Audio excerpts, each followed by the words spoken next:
রাখবেন, কাদিয়ানীরা যে মসজিদ বানায় ওইটা মসজিদ না, এটা উপাসনালয়। কাদিয়ানীদের মসজিদে মুসলমানদের নামাজ হবে না, হবে না, হবে না। কারণ গোলাম আহমদ কাদিয়ানী কাফের, আর তাকে যারা নবী মানে তারাও কাফের। তাদের সাথে মুসলমানদের না না না, থামেন, না না না, থামেন, এই যে বসেন। আমি কিন্তু এই গরম স্লোগান পছন্দ করি না। কি জ্বালায় পোড়াই দেবেন আপনি?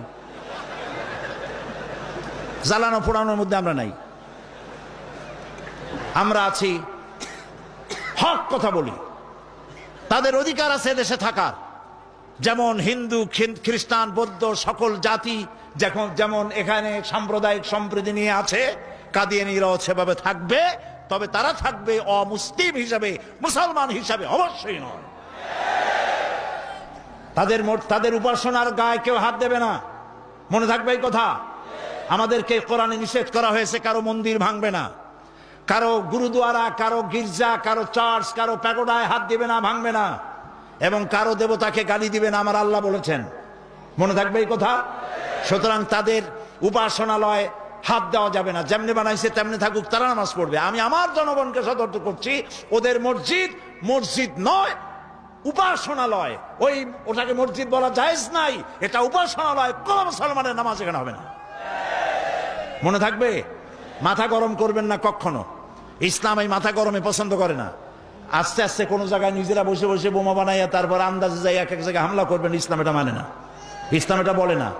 আপনি মাথা ঠান্ডা করবেন এবং আইন শৃঙ্খলা মেনে কাজ করবেন। নিজের ইচ্ছা মতো গোপন হামলা করা, গোপনে অস্ত্র তৈরি করা ইসলামের কোনো অনুমোদন নাই। এই জন্য আজকেও বলি, বাংলাদেশে হরকতুল জিহাদ, জামাতুল মুজাহিদিন সাহায্য করেন, আর কি হিজবুত তাওহীদ, হিজবুত তাহরীর, জুমরাতুল মাসাকিন, এই জাতীয় যতগুলি নতুন নতুন সংগঠন হয়েছে, এদেশের মুসলমানদের সাথে কোনো সম্পর্ক নাই। এগুলারে যেখানে পাবেন সেখান থেকে ধরে পুলিশে ধরিয়ে দিবেন। এরা বাংলাদেশের দুশ্মন, এরা মুসলমানদের দুশ্মন। আমার দেশের সাম্প্রদায়িক সম্প্রীতি বিনষ্ট করে এবং বোমাবাজি করে এই দেশকে বদনাম করে আমেরিকাকে তারা দাওয়াত করতে চায়, তারা বুশকে দাওয়াত করতে চায়।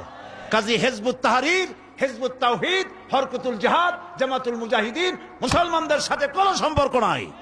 যেখানে পাও সেখানে ধরো, গরুর দড়ি দিয়া বান্ধা পুলিশে হ্যান্ডওভার করো। মনে থাকবে। আল্লাহ মনে রাখার তৌফিক দিন। প্রিয় ভাই সব,